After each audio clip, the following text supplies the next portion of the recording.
So here we are again, Acolyte Episode 4. You know, originally I wasn't gonna do any more on this show, but due to popular demand, it seems that this is just my lot in life. Thank you so much, fuckers. Luckily, at least we've returned from our Episode 3 Vegetarian After School special. The power of one, the power of two. Jedi Master Walking Carpet is doing the thing that seemingly every Jedi does at some point. Hermiting in a mud hut on some remote planet. Honestly, having dealt with some of the people who defend this show, I'm starting to truly understand. On Coruscant, despite no apparent time passage, we see Padawan X-23 practicing with the Jedi Color Guard. Osha informs her May is their problem now because she's piecing the fuck out. And back on Kofar, May and totally not her master for sure, who 100% should be in Jedi custody by the way, continue to search for Walking Carpet. That shit was all the prologue. 3 scene shifts in 4 minutes and not a single plot point of consequence. Yet again, back on Coruscant, we see a gathering of Jedi Masters including Sol, nepotism, and wait a minute, he's not even supposed to be alive yet, much less a full Jedi Master. Hundreds of millions of dollars at their disposal, and they couldn't even Google a character before plopping him into this massive continuity error. Oh, and of course, Wikipedia retroactively changed his entry to match Disney's stupidity. Nepotism reminds us that unfortunately the events of the last episode did indeed occur and it wasn't a drug-induced nightmare. She does so with some of that fabulously consistent writing all the shills keep going on about. The 4 Jedi stationed on her home planet when she was a child. The Republic lost. Brendok is not a part of the Republic. How odd. Deducing there must be a rogue Jedi training May, Nepotism decides to not inform the Jedi Council, thereby breaking protocol for reasons. A scandal like this would inspire fear and mistrust. You are stupid. Nepotism then lambasts Sol for not reporting to her that May could have survived. Considering her flagrant disregard for the chain of command just a few seconds earlier, maybe we should change her name to Jedi Master Hypocrite going forward. Sol retorts no logical person would ever assume she could have survived falling down a fucking endless pit into fire. But then again... One man couldn't have done this alone.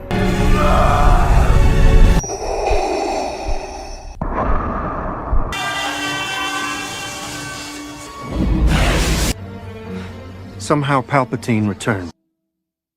I couldn't make this up if I wanted to. Hypocrite determines that in order to draw out May, they will need to present her with something that she wants. You are made of stupid. You literally just said 2 minutes ago! She wants the 4 Jedi from Brendok, one of which you are currently speaking with! Do you know to see him? He's right in front of you! But nah, that's not what they meant. They want to use Osha as bait. This entire sequence is a waste of time. Seeing as how they know exactly where May is going and who she's pursuing, all they need to do is beat her there. Sol convinces Osha, who apparently didn't leave after all, to join the mission with another horribly written exchange. There is still good in her, the part of her that loves you. I'll kill you. She's a murderer. But she is still your family. Right. Someone is still being paid to write this shit! And by the way, the originality is just oozing here. I know there is good in you. The Emperor hasn't driven it from you fully. Assembling another team of diverse nameless Jedi, but this time with a white guy. We did it, you guys. We're totally heroes. And what appears to be the gopher from Caddyshack, with whom Osha attempts to play the pronoun game. Is he or they with us? Disney, you seriously can't help yourselves, can you? After doing their best to channel something that's actually good, they encounter some good old-fashioned nightmare fuel. God forbid our heroes actually be challenged though, since it turns out to be no problem at all. Straight for the saber. Super easy, barely an inconvenience. It's yet another pointless moment as they just cut away from the scene, magically teleporting away from further possible danger. The group presses forward, as do May and totally not her master, the latter of which has a several-day head start and knows exactly where to find Walking Carpet, yet somehow arrives at exactly the same time. By all accounts, it doesn't make sense. Cause honestly, what the fuck is a sense of scale or time to writing anyway? They find Walking Carpet, who was turned into a grease spot on the floor, right before they got there. Well, I guess at least he was in more than one episode before they fucking killed him.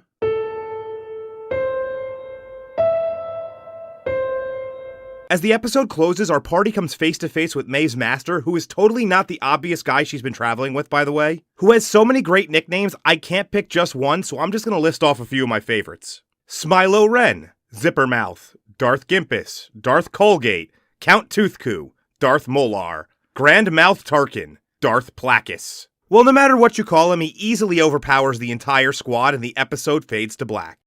Is your friend group lacking diversity? Have you recently realized that you aren't surrounded with the ethnic variety to comply with the modern liberal world? Leaving you with the unfortunate inability to claim moral superiority over the bigots? Well, my fellow virtue signaler, don't fret, the answer has arrived. Download the Token Friend app and get matched with real authentic minorities in your area. That's right, don't be burdened by a homogenous social network preventing you from feeling true ethnic enrichment. Simply enter your city and desired ethnicity and you'll be provided with dozens of matches to pester with inane questions like, is this cultural appropriation? Was that joke racist? What was it like growing up without access to computers? Right now we have young black kids growing up in the Bronx who don't even know what the word computer is. When is the next Black Lives Matter rally? Why is this food so spicy? So are you Chinese or Japanese?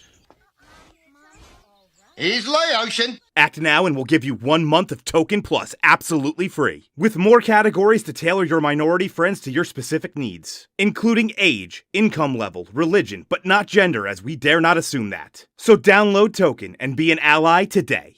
Picking up right where we left off, we have Osha awakening to what's actually some solid lightsaber choreography as the masked man of 1,000 dental puns dispatches nearly all of the Jedi. See, Shills, don't say I didn't say anything nice about this show, though honestly, even a broken clock is right twice a day. Shrugging off Osha's stun blaster, he begins to pursue her through the jungle, until he decides fuck this shit and proceeds to do the most hilariously over-the-top saber boomerang ever seen in any Star Wars media, live or animated. Which is especially dumb considering just a minute ago he demonstrated that he could force grab people and pull them into his saber. Can I have a do-over? Osha is saved by the intervention of Sol, who must have conveniently abandoned the rest of the team well before the battle started. That's the only explanation to how he's already here out ahead of them. Dismissing Osha back to the ship, get back to the ship! Sol and Dental Puns engage in combat. Meanwhile, X-23 and May have their own hand-to-hand scuffle, which is some of the worst choreography you'll ever see. Man, this shit is manic. This results in the single dumbest arrest attempt ever put to camera. You're under arrest for the murder of Master Indara. The murder.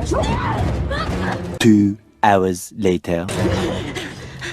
The murder of Master Chul. Put the fucking handcuffs on, then read her charges. She already knows what she did. After an epilepsy-inducing amount of scene shifts between the two fights and escape attempts, Dental Puns abandons his battle with Sol to go intercept X-23, who has finally succeeded in her comical detainment of May.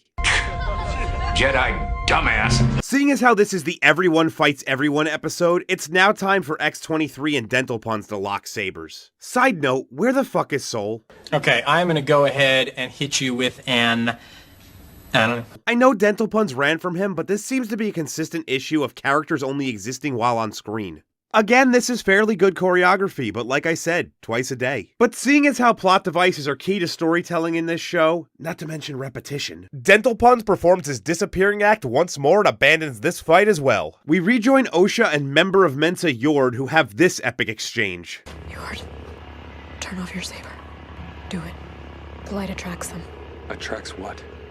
Motherfucker, this was like an hour ago. I went straight for the saber. How the hell have you forgotten already? Seriously, I can't wait till this character dies. Dental Puns catches up to May, but so does Sol and X-23 because this show doesn't seem to understand the basic concepts of distance and time. Preventing May's execution, the three proceed to fight yet again.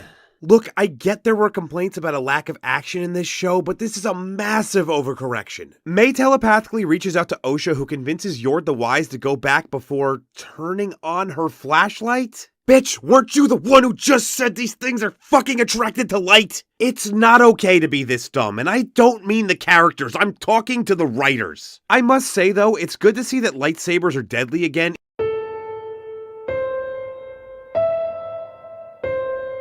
even though this is the guy who said this shit. Steel or laser are no threat to them. And here it is, the moment all 12 fans of this show have been waiting for. The reveal of Dental Pun's identity. But who could it possibly be? Trinity? Spike-faced lesbian? Jedi Master hypocrite?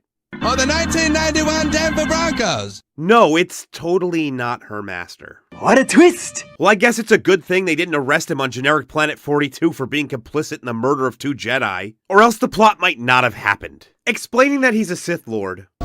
The Sith have been extinct for a millennium. Ki-Adi-Mundi, you're slowly becoming the poster child for continuity errors. Totally her master after all needs to kill everyone because May betrayed and exposed him. Wait, wasn't killing everyone his goal already? Seriously, nothing has changed. He is then attacked by Yord, and I finally get my wish.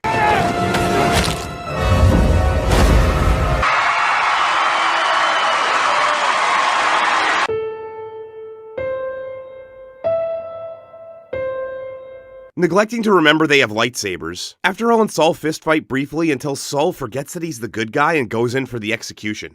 Osha stops Saul, resulting in After All regaining the upper hand, only to then be defeated by Osha, who sacrifices Pip. By the way, it's really convenient that those murder moths weren't attracted to the lightsabers during the huge battle just a few minutes ago. May blasts Saul because, you know, Jedi aren't able to sense danger or anything, and then the 2 sisters have a discussion about basically nothing, which just recaps everything we've seen up to this point, but is said to the people that it actually happened to, which is the worst kind of writing. This is followed by a strange interpretive dance, which results in Osha being incapacitated. Meanwhile, After All has killed all the moths and just wanders off into the woods for some reason. They're definitely gonna make this guy Darth Plagueis, by the way, mark my words. As the episode closes, we see May has switched clothes with Osha, which would probably have been the only scene I would have loved to actually watch, and uses a lightsaber to get a perfect replica haircut to swap places with Osha in order to infiltrate the Jedi. Because nothing screams stealth like burnt hair smell and revealing your unique face tattoo. Also because her motivations keep changing for no apparent reason whatsoever. Okay, Lady Boss, this is your moment. Time to go out there and announce the next set of guaranteed flops to those pesky investors who keep trying to let profit stand between the audience and your woke feminist agenda. Only one problem. It's that time of the month and we have a code red situation. But rather than let Aunt Flo turn you into Ms. Slow, if it bleeds, we can kill it. Put your trust in the only menstrual product endorsed by Lucasfilm. That's right, girls, officially licensed Acolyte Tampax Pearl, with 3 levels of absorbency. The power of 1. For your light days. The power of 2. For moderate. The power of many. For the ones that resemble a horror movie death scene. With Tampax, relief is just a thread pull away. 'Cause every woman gets her period. Except for the ones born with a dick. Episode 6 begins with Osha awakening, which she seems to do a lot in this show, in some strange hourly rate motel with a hot tub in the center. Without a faintest clue as to where she is or how she even got there. Realizing she's been bandaged up, she does the only logical thing, which is to immediately consume the liquid which is randomly sitting there. Drink me. Better look first. You know, 'cause no one's been poisoned in this series yet or anything. She stumbles upon May's gear and checks out with the concierge before realizing she's in the middle of nowhere on a place appropriately named Unknown Planet. Is that the best they could come up with? Unknown Planet? You don't need to put the name Unknown Planet if it's unknown. Just assume that you do. Back on Kofar, Saul has yet to leave for some reason despite a clear passage of time. He attempts to report to Coruscant, but apparently they use AT&T since they have absolutely dogshit signal. May is wandering around the ship reminiscing about episode 3, God help us, then opts to not kill her target for some reason. Caddyshack is also seen wandering the ship with, wait a minute, is that? Awesome, we can erase that in memoriam from the last episode. We rejoin Dental Puns on Unknown Planet, partaking in some good old-fashioned exhibitionism. Osha gets the drop on him, sorta. Feels good, doesn't it? That's just nasty! Then she holds him at lightsaber hilt point. Seriously, there's no way this chick has ever used one of these things. They have an awkward conversation, which I can only compare to one of those old men in a locker room who refuses to put his clothes back on, where Osha questions if he killed Saul and May in that order, which is apparently very important for some reason. Did you kill Saul? Interesting you ask about him first, though. Shh, don't tell the word assemblers that logic would dictate she ask about the one she saw him actively fighting first, before the one she saw was definitely still alive. It's not poignant when you actually think about it. Anyway, back to his nude ramblings. This scene is yet another example of how Lesby Headlamp is extremely tone deaf to her own history. Here's a woman who worked for the most notorious perpetrator of power abuse, and the show is pushing sexual undertones between master and pupil. Again on the ship, Soul channels his inner Joe Biden. But seeing as how the previous scene had unsolicited dick waving, this is significantly less creepy. Hey, maybe the Jedi aren't so bad after all, eh, Disney? He decides it's finally time to come clean to the Jedi Council for this thing they keep hinting at that he did maybe do at some point, but I don't know, because every time he's gonna tell us, he gets interrupted. This time by the ship going dark. Meanwhile, Jedi Master Hypocrite is having an important confidential FaceTime, just out in the open without locking the door. She's informed of the mission's failure and orders a rescue team. Of course, she has zero knowledge if she's relegating that team to their demise, thanks to another running theme, shitty communication. This character makes some of the most ass-backwards decisions. You're an idiot! At this point, I can't even be fucked to keep track of the scene changes, but Osha tells Dental Puns that Soul will find her because, and I quote, his strength in the Force is powerful. No, not this time. I'm not gonna do it. I'll end up with a brain aneurysm. Just hold on, give me a moment. Yes, hi, I'd like to speak with Dr. Coleman, please. Oh, what's the issue? No issue. He just asked me to update him if I noticed any difference after he prescribed me those pills after the last episode. They seem to have done the trick. Just let him know Dark Hour called, please. Thank you. Anyway, Dental Puns reveals that he was once a Jedi, and then offers to cook dinner. This doesn't truly convey just how weird this shift is. But trust me, this is some of the most tonally unbalanced shit ever. Meanwhile, elsewhere, May is figured out by Pip and Caddyshack, who straight up Three Stooge her ass, before she resets Pip back to factory settings. You know, we've been shown multiple instances in canon that wiping a droid's memory is a pretty intense process, but here it's treated like resetting an iPod. Just hold these two buttons and done. In yet another fucking scene change, Dental Puns continues his emotional manipulation of Osha as he tries to get her to access the dark side by killing him. This is the same motherfucker who just last episode said this. What do you want? Freedom. The freedom to wield my power the way I like. We're treated to another fine exchange between Hypocrite and Padawan bumbling Englishman. You get nauseous when you travel through hyperspace? You know, I'm very tempted to change her name to Jedi Master Carsick, but I think we've had enough nicknames in this already. This is yet more runtime padding with inane conversations which amount to nothing. Okay, look, I really don't want to sound repetitive here, but there's only so many ways I can express that they changed the scene again. Soul finally realizes that this person he's been confiding in is actually May. So much for his strength in the Force being powerful. Not to mention anyone with working eyes can see how suspicious she's been acting the entire time. Breaks my heart. Boy, that young going bad. He returns the favor from the previous episode by tasing her ass, leaving the planet's orbit just as the search party arrives. Well, isn't that special? The search party finds all the dead bodies, which were just left behind in the jungle to rot the honorable way. Which especially sucks for me, because that means I need to look at Yord's dumbass face again. I fucking hate this character. A big stupid doo-doo head! As a palate cleanser, let's just watch him get his fucking neck snapped again. It also amazes me that in the hot, moist jungle, there are zero signs of decomposition. But then again, time holds no meaning in this show, so these bodies will look fresh forever. I do also love how it took the first party hours with the aid of a tracker to navigate this planet. But the second group has no issue traversing the terrain at all, since internal consistency also holds no place in this show. While they try to piece together what occurred, we finally see it. Well, come on, Sammy, baby, whip it out! The object which caused such a stir leading up to this show's debut.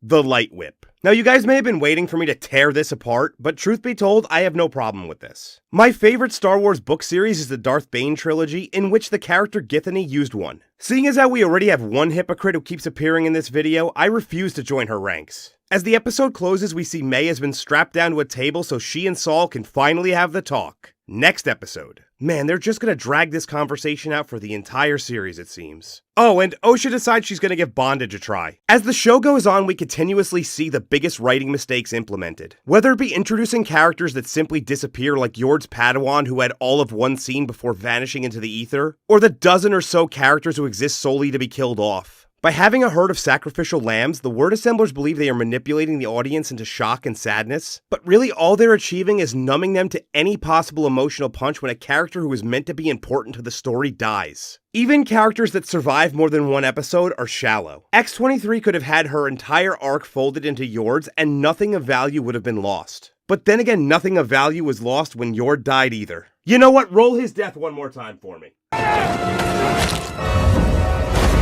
This is a problem many hack word assemblers have of treating characters as props. One character whose word assembly mystifies me, not in the way that was intended, is Dental Puns, aka totally her master after all. Not only does this guy have figurative plot armor when the Jedi refuse to detain him, he has literal plot armor in the form of the previously unused element Cortosis, which has the ability to disrupt lightsabers. In addition, he has a helmet which has an abundance of other useful lore-breaking functions such as hides his identity, changes his voice, blocks telepathy, dissipates blasters, and serves as camouflage at the local S&M convention. May continues to test my patience as the show progresses as well. Her motivations seem to change from episode to episode, and even sometimes between scenes, with no logical pattern, making her less of a character and more of a walking contradiction. In episodes 4 and 5 alone, she goes from wanting revenge on the Jedi to deciding to turn herself in before completely resisting arrest. Then wanting to reunite with her sister, who she then knocks out in order to swap places to get revenge on the Jedi. That all happened in about 20 minutes of screen time. Also, I'd like to point out that it's becoming fairly evident that the naming of the characters was done at the 11th hour with very little thought put into it. Seeing as how Osha May is a soap brand and Seoul is played by a Korean actor who was born in the city of Seoul.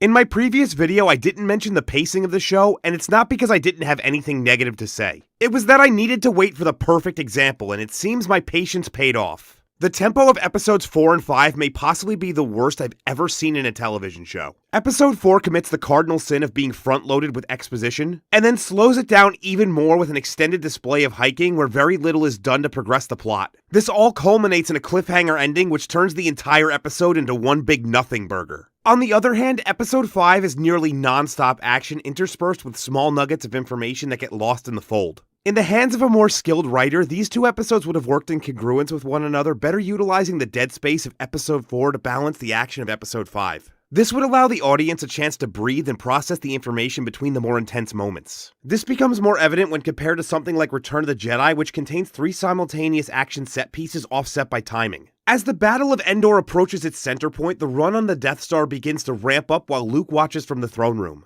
It's not until the forest shootout is in its falling action and the dogfight in space is reaching its climax that the saber battle between Luke and Vader begins. These small offsets yield a much more efficient usage of screen time. Imagine if all 3 began at the exact same time after a long period of zero plot progression. The film would lose that roller coaster-like aspect to its ending, which is exactly the main issue we have with the pacing of Acolyte. It's more akin to sitting in bumper-to-bumper traffic due to an accident. As soon as you pass it, you take off like a bat out of hell, only to find out there's another accident a few miles down the road, which is exactly what it's like to drive on the New Jersey Turnpike. Well, my torture ends for now, it would seem. But this show just keeps getting worse. Every time I think it hits rock bottom, it breaks through the bedrock and finds another layer of shit to sink through. Every aspect from word assembly to production is just amateur hour. Characters are treated as props, and the insane amount of jump cuts and location changes can only mean that the target audience is people with ADHD. Seeing as how I'm a glutton for punishment and you guys are all sadists who want to watch me suffer, the next video will cover the final 2 episodes. My only solace is that I could see the light at the end of the tunnel. Unfortunately, that light is likely emanating from the next Disney train wreck. And if that's not enough to convince you that I'm not really looking forward to the next 2 weeks, I'm not sure anything I could possibly say would make you guys let me off the hook.